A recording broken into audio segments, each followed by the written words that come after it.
दौऱ्याच्या दरम्यान शेतकळकडे इथे आज पहिलीच गाव भेट आहे. त्या भेटीसाठी आलेल्या सौ सारिका मामी, वैशालीताई, साधनाताई, गावच्या ह्या सरपंच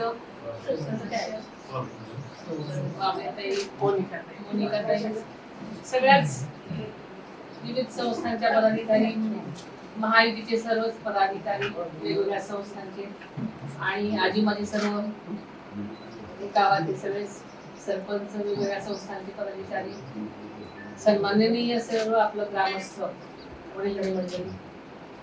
आपल्या सगळ्यांनाच माहिती आहे की लोकसभेच्या निवडणुका लागलेल्या आहेत. अजून उमेदवार जाहीर व्हायचा आहे, तरी सुद्धा आमच्या गावभेटी चालू आहे. कारण तुमच्या मनातला उमेदवार आहे म्हणून असं सगळ्यांनी सांगितले म्हणून आम्ही आपल्या गावभेटी सुरू केलेल्या आहेत.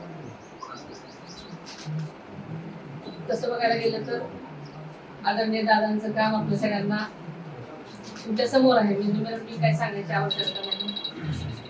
आता तुम्हाला सांगितलं की पाण्याच्या 2 आवर्तन मागच्या वेळेस देणार होते ते दिलेले आहेत, पण इथे येईपर्यंत त्याचा प्रॉब्लेम आहे असं सरपंच साहेबांनी आपल्याला सांगितलं.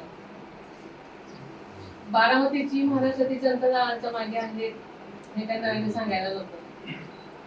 आताचा काळ तसा कठीण काळ आहे सगळ्यांवरतीच. इतिहासानं आपल्याला सगळ्यांनाच एका वेगळ्या परिस्थितीवर आणून सोडलेलं आहे. त्याच्यामुळे खास करून वडीलधारी माणसांना माझी विनंती आहे की आज जी परिस्थिती आहे त्याचा सारासार विचार सगळ्यांनी केला पाहिजे. मनामध्ये द्विधा मनस्थिती अनेकांची आहे. अनेक गावांमध्ये सगळेजण एकत्र येत आहेत, आम्ही तुमच्याच पाठीशी आहे असं म्हणताय, पण मनामध्ये थोडीफार गदगद आहे की नाही मामा?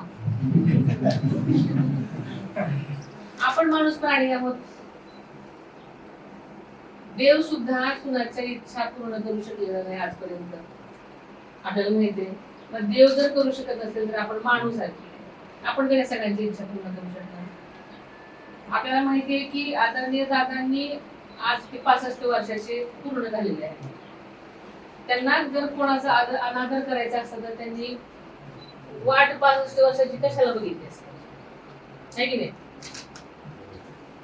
तर तुम्ही सगळ्यांनी समजून घेतलं पाहिजे की जे आजपर्यंत काम केलेलं आहे त्यांनी, हे सगळं कोणाच्या सांगण्यावरून करत होते. त्याच्याकडे नेहमी दादांनी सगळ्यांसाठी पुढे होऊन वाईटपणा अंगावर घेतला, पुढे झाले आणि त्यांनी कधीही त्याची मागं पुढं त्यांनी कधीही वाट बघितली नाही, वाईटपणा केला.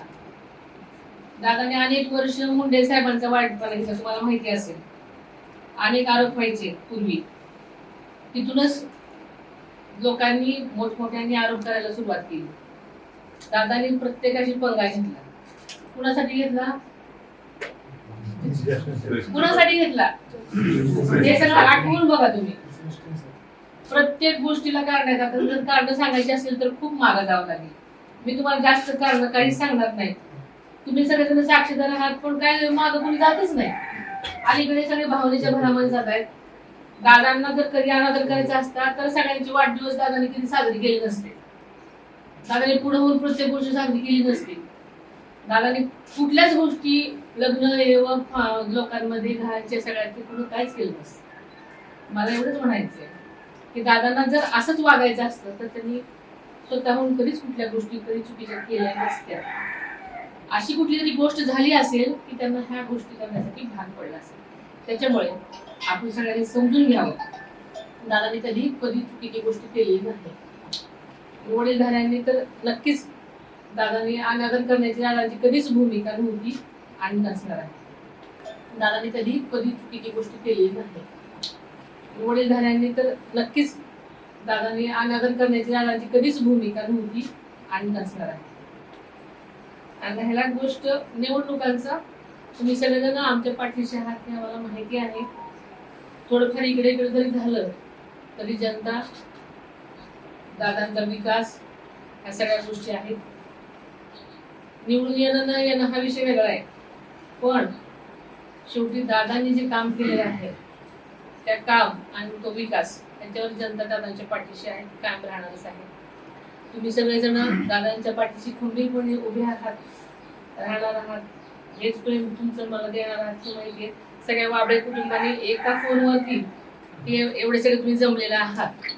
त्याच्यामुळे मला असं वाटतं की तुम्ही दादांच्या पाठीशी खंबीरपणे उभे आहात. पण हाच खंबीरपणा फक्त इथे येण्यापुरता दाखवू नका, तो तुमच्या मतातलं दाखवा. कारण शेवटी दादा आजपर्यंत तुम्ही जे मामांनी कामं केली असतील, मामांना सगळं बळ देणारे सुद्धा दादाच आहे, हे तुम्ही लक्षात घ्या. हे सगळे जे आज इंदापूर आणि ह्या आसपासचा जो विकास झालेला आहे, हे सगळ्या गोष्टी तुमच्या समोर आहेत आणि कुणी केल्यात हेही तुमच्या समोर आहे. आज कुठली अडचण आली तर कोण पुढे येऊन काम करतं, अर्ध्या रात्री कोण उभं राहतं तुमच्या सगळ्यांच्या समस्येला, हे तुम्हाला सगळ्यांना समजून घेणं गरजेचं आहे. त्याच्यामुळं एक विचारांची जर सगळीच माणसं असतील तर ह्या सगळ्या गोष्टी, अनेक मुलांचं भवितव्य आणि वास्तव जे आहे ते लक्षात घ्या सगळेजण. त्याच्यामुळे मी जास्त काही बोलत नाही. तुमचा पाठिंबा हा असणारच आहे ह्याची खात्री बाळगते. फक्त हे दादांविषयी ज्या तुमच्या काही कल्पना असतील त्याविषयी मला प्रत्येकाने फक्त मागं जाऊन इतिहास बघा. फक्त मी जास्त तुम्हाला काही ओळखत नाही, कारण सगळ्यांना इतिहास माहिती आहे, सगळ्यांच्या समोर सगळ्या गोष्टी आहेत. जर तुम्ही इतिहास बघितला तर तुम्हाला सगळं प्रकार दिसेल. त्यामुळे मी जास्त काही बोलत नाही. आणि सगळ्यांनी हेच प्रेम हाच पाठिंबा आमच्या पाठीशी ठेवा हीच विनंती करते. आणि तुम्ही खूप चांगल्या प्रकारे मला स्वागत केलं, त्याबद्दल आम्हा सर्वांतर्फे तुमचे धन्यवाद देते. यायला नेहमीप्रमाणे थोडासा उशीर झाला, कारण माणसांचं प्रेम इतकं आहे की सकाळी पण माणसं येऊन बसतात, त्याच्यामुळे यायला उशीर झाला. थँक्यू.